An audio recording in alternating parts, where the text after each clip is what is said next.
Hello guys, mga kasugilanon. Welcome back to my channel, Sugilanon Channel, the unveiling story and sparking joy. Well, today we will be having another topic to be done, to be discussed. And if you have seen in my monitor, please read. Yes, that is learning the periodic table of elements. Does anybody want here to say about the predictable? Do you have any background? What do you mean by predictable? Well, this table and chair represents the periodic table, no? Modernized periodic table. By the way, before we proceed with our topic, I am your presenter, Rafael Padla Inson. And of course, this is me, right? Okay? So let's begin. But before we go through with that certain periodic table of elements, learning how to read the periodic table of elements, let's go back first about the atom. From our previous topic, we all know that atoms are the simplest and smallest particle composed of protons, electrons, and neutrons. Yes, that's what really is the subatomic particles. If you had the atoms family, the color yellow, and in the nucleus, which resides the protons and neutrons and some other quarks, and outside of that nucleus are the electrons. The number of protons in the nucleus of an atom is equal to its atomic number, and that for a certain category for a neutral atom. Normally, the number of protons equal the number of electrons in a neutral atom. When we say neutral atom, it doesn't have any charges at all. It does not contain positively charged or the cations or the negatively charged or the anions. Okay? Well, what are the protons? Yes, as other topic we have discussed, it's a positively charged particle inside the nucleus, while neutrons are the neutral particles, which is also inside the nucleus, and electrons is negatively charged particles that orbits the nucleus. That's according to Niels Bohr. But the probability of finding electrons in an atom, according to the Erwin Schrödinger equation, well, it represents just like an orbitals or a lobe or an electron cloud density. Okay, so what is the periodic table of elements? Yes, we mentioned that one in the beginning of our class. I let you ask about the elements, and you all said elements are substances that cannot be broken down any further chemical means. There are over 100 plus elements located in the periodic table, and unreactive, that's still not yet being reacted, are all considered as element. And together, they're grouped together in the sense of, in the presence of the periodic table, where the arrangement of these elements is through increasing atomic number and similar properties. Yes, this is now the periodic table of elements. Actually, the color represents actually for their identity to be really identify that those are the elements belong to their groups or their family. But actually, there's no such really a specific color for each element that represented in by group, no, depending on the periodic table. Actually, the periodic table use different colors for their own identity. Yes, that's the highlights of the periodic table. Why is the periodic table is important? To me, yes, the periodic table is the most useful tool to chemists like me and the other people, and like you as a student and who are aspiring to be a chemist, and the rest of the courses around the world. You get to use it as a reference or resource, because when you're trying to study a different something reaction mixture, you need really the periodic table. It organizes lots of informations about all the known elements. In the history, there are certain rules, laws before we have this kind of arrangement of the periodic table, and that is what we call pre-periodic table chemistry. As you can see in that picture, no, It was a mess, and actually no organization of elements, because the elements in the history are not really arranged as their own pattern, as organized as we have now today. Imagine going to a grocery store with no organization. Imagine how chaotic your life is. Difficult to find information if you're not organized, and chemistry didn't make sense if they're not really arranged. And thanks to this person, I am Dmitry Mendeleev. I made a periodic table. Actually, it's not really making the periodic table, but it's the person who really arranged the periodic table very organized. No, that's Dmitry Mendeleev. He's a famous scientist during this time. Actually, these pictures during taken in the Library of Congress. It was started his life journey in 1834 until 1907. Dmitry Mendeleev is also known as the father of the periodic table, or the table. Yes, how his work done? He put elements in rows by increasing atomic weights. Yes, before his arrangement, we have the law of octaves. We have the other law of other laws. I forgot what to mention. This laws, no, initial arrangement of the elements, but really Mendeleev make it as organized as we have right now, and because of that, he arranged the periodic table according to rows in atomic increasing atomic number or atomic weight, and he put the elements in column by way they reacted. And actually, Dmitry Mendeleev used a he found one of the element, and it's belonged to 101 and atomic mass of 258. But there's some problem. Really? Today, if you have seen, or if you really want to see the periodic table, he left the blank spaces for what he said were undiscovered elements. So there are empty spaces in the periodic table in the last number, 112 to 108. Yes, intended for those person who will discover something else, and you will be put there as your reserved spot of the certain periodic table. And it turned out that he was right for that certain arrangement. He broke the pattern of increasing atomic weight to keep similar reacting together. So today, the current table is organized in increasing atomic number. Metals are on the left and non-metals are on the right.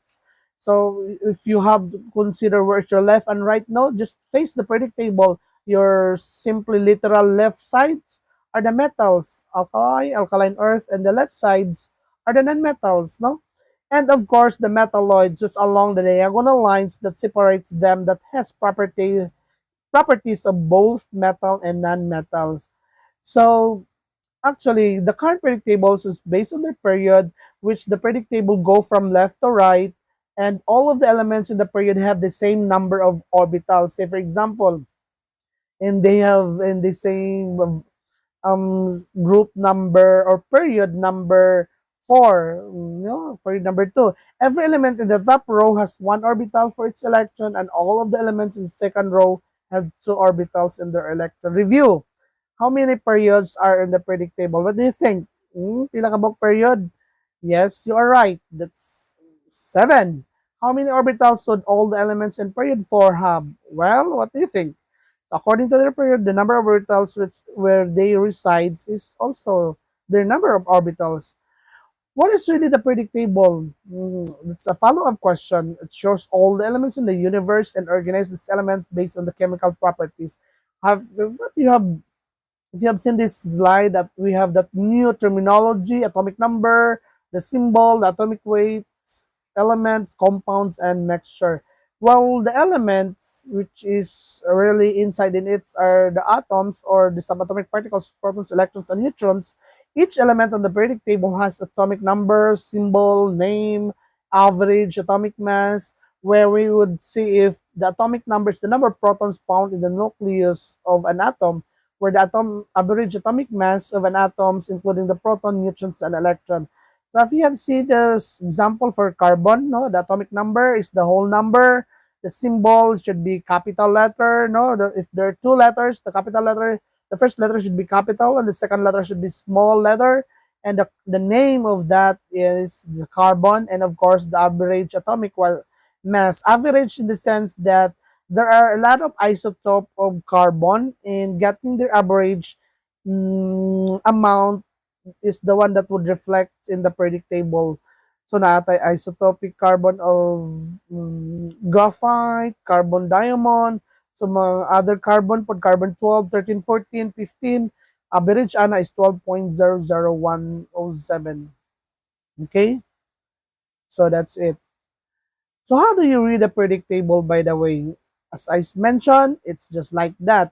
So what is the atomic number? Yes, the number of protons found in the nucleus. As I said, it's the electrons surrounding the nucleus in the neutral atom. Yes, that's a symbol, abbreviation of the elements. And yes, that's atomic weight. Uh, Most probably four significant figures should be done. You have to get the numbers. So how do I find the number of protons, electrons, and neutron element in the periodic table? So take note that the number of proton, this is a formula, is equal to the atomic number in neutral atom. If the atomic number is 6 for carbons, of course, the number of protons is also 6. If the atomic number is 7, of course, the atomic number or the number of electrons is also 7 for nitrogen. And take note how to get the neutrons. This is the formula. Neutron is equal to the atomic weight minus atomic number. That's the number of your neutron. Just take a look with the atomic weight in the periodic table and the atomic number also in the periodic table. Some other cases, it would be given to you in your test paper. Okay, so how is it arranged again? The elements are put into rows increasing atomic number. Actually, I just making this repeatedly for making you as a review at the same time, no? But the horizontal rows are called periods and it is labeled as 1 to 7. So meaning to say there are 7 periods, and group is 1 to 18 in American system, no? Pag-arrange, but AYUPAC 7, 1 to 8 lang. The vertical rows are called groups and are labeled to as 1 to 18. Kaning 1 to 18 nga arrangement, that's American system nga pag-arrange nga 1 to 18. But in International Union of Pure and Applied Chemistry, that is group 1, 2A, 2B, 2A, 1A, 2A, 3A until 8A. That's the way how they use arrange it in IUPAC system. And the middle are the B or the transition metal, just like this one. Take a look with this one. The red lines show the different periods. Take note how there are many periods. You have to read the period in the periodic table as left to right, group 1, followed hydrogen helium, group 2, period 2, lithium, beryllium, bismuth, and period 3, the all color yellow, the period 4 or all color green from left to right, period 5. Yes, that is period 6. Take note that period 6, 'di ba 55, 56, 57 nasa ubos, 58 cerium, no? 59 continue na sila until mo pa dahil sa hafnium and period 7. As I said, if you read the period from left to right, there are only 7 periods, and the green lines show the group number 1, 2, 3 sa middle. Actually, that is 3A, kanang 3 until 12, mga mga transition metals na sila. So it labeled as one 3B, for example, just like that in the IUPAC system. And then kanang 13 mo ng group number 3, 14, 4 for the IUPAC system, no? Okay, there are three states of matter. We all know that. We're always mentioning that one in our lessons: solid, the liquid, and the gas. And we all know their behavior of their atoms and molecules. Yes, that's it. This is some sort of a review. Group elements have their similarities. So it's not merely arrange them according to their group. Oy, diri ko daw sa group 1.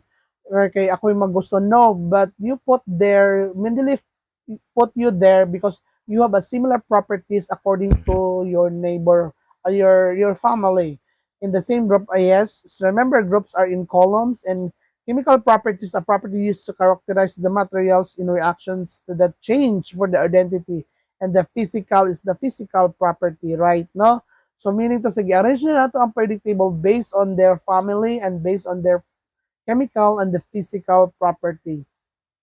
The current table is organized as atomic number, repeat na pod, metalloids na ay diagonal, and non-metals, etc. So, muna gyud ang mga current periodic table karon. So, baliktad, that's based on their periods and of course in group. Let me ask you again, how many periods are in the periodic table? Be, pila, we're done that talking. Yes, you are correct. That's 7. And of course, how many orbitals would all the elements in the period have? So, kung asa sila nga period, mo pod ang ilang number of orbitals, okay? So here's where the periodic table gets useful. Elements in the periodic, the same group have similar chemical and physical properties, as I said earlier. So that's Mendeleev did that on purpose. Yes, because for the purpose of to easily identify those elements that belong to that, no, in terms of their physical and proper chemical properties. Why? Yes, they have the same number of valence electrons. Some others say valence electrons. We are all done. What do you mean by valence electron, right? Those are the outer electrons in a particular atom, no? And they will form the same kinds of ions. The valence electron which represent the number of ions if they when they lose or when they accept electrons. As I said, the periodic table, if you have seen this picture, is a mother, father, and the two siblings. That's the form. Yes, that's the keyword there is the family. So meaning to say, the periodic table is arranged again according to their families. Families in columns and etc. Just like that, no? Napakabilis naman. No. And the first element is the hydrogen. Actually, that's belong to hydrogen belong to a family of its own. Hydrogen does not belong to the group 1, ha. It is placed there because hydrogen is the lightest element. So for the purpose of, according to Mendeleev, in increasing atomic weight to a number, so it is the hydrogen is placed there, but it does not belong to the family of alkali metal or group 1. Okay. So one electron, and of course, it's a diatomic reactive gas when they form to react with another hydrogen in its own kind. So what's involved? Hydrogen was involved in the explosion of Hindenburg, and that is what we call hydrogen bomb. That's a very big explosion, okay?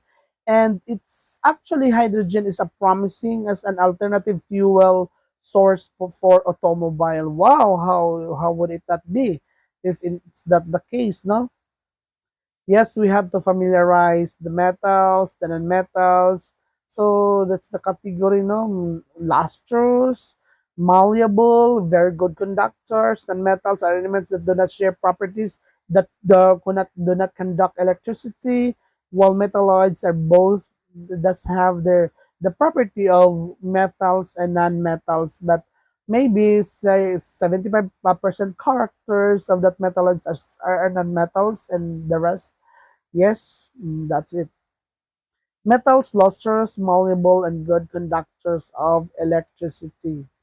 So this is it. So belongs to good conductors, etc. And of course, we'll have to go first with the alkaline metals. In the first, yes, group, no, group 1A, alkali metal. So it started from lithium, sodium, halina kayo, rubidium, francium na tayo magsaya. That's how to familiarize with that one. So that's elements in group 1A, not including the hydrogen as mentioned, right? And very reactive. Oh, what happened to you? Ang mga alkali metal, mga very reactive, always combined with something else in nature. It's valence electron nga one. To give you a clue, ang natanan nga all of the group 1A, those valence electrons na dito is 1. So, yung electrons nga capable of binding or reacting to the other element is also 1. 1 man yung valence electron. So, 1 ang mag-lose nga electron. Very reactive na siya, the most reactive highlights, no?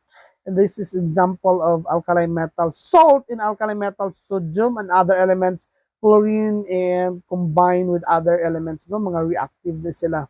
So mga na siyang the first column of the element in the periodic table. Walay labot si hydrogen. As I said again, very reactive and of course soft enough to cut with a butter knife. Humok lang sila, di ba? And let's proceed to the alkaline earth metal. Actually, sa alkaline earth metal belong to group 2. Alkaline earth starting from Bimagka Senior Bara. Oh, how to pronounce that one? Milk rich in calcium, that's with an element of calcium, no, in group 2. Their valence electron also is 2, no, the one that would react to lose electron, dalawa lang. So reactive metals that always combine with the non-metals. So ang mga metals para lang sa mga non-metals. No, several of these elements are important in mineral nutrients like calcium, as you have seen in a glass of milk. Mm. So, two electrons ang magkuan sa ilaha, ang mag-lose before they will tend to react. So, as I said, reactive pod sila, always combined with the non-metal in nature, and several of these elements are important mineral nutrients such as magnesium, calcium, and then don't forget, take note that they would conduct electricity. And mga transition metals, if you have seen as scandium until zinc, no? Katong sa sugod sa group number sa scandium, mga transition metals. So, mga metals, so that's a really coin, no? Made up of mga metals. Actually, they belong to group 3 to 12 in American system. Kung 1 to 18 ang arrangement. Katong mga sa 3 to 12, mga elements so sila mga transition metal. But they're less reactive and hard metal. So that's why they somehow make use of for the coins and pennies because pennies, pennies because of um, lesser active lens and very hard. It would try to turn hard, no? Includes metal used in jewelry, make money, and construction.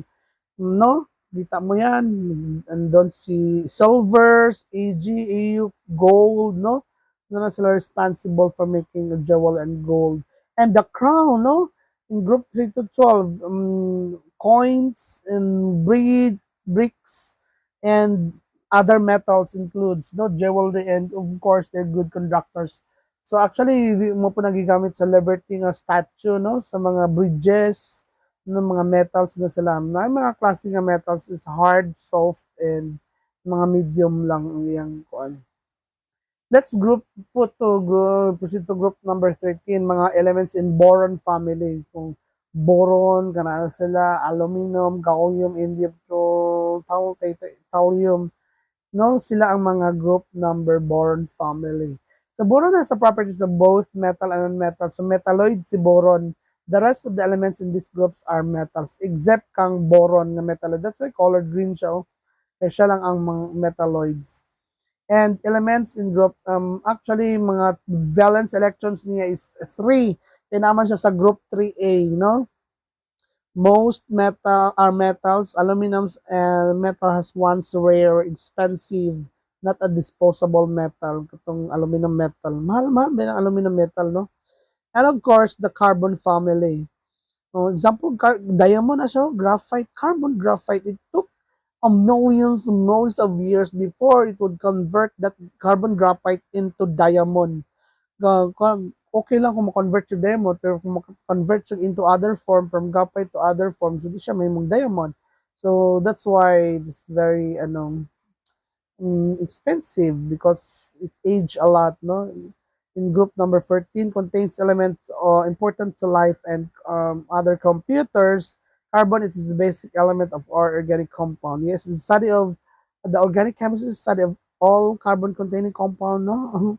It's a study of carbon-containing compound and other selected few elements. Mga silicon, germanium are important semiconductor na mga silicon sa bulbs, yung mga sa germanium and other also.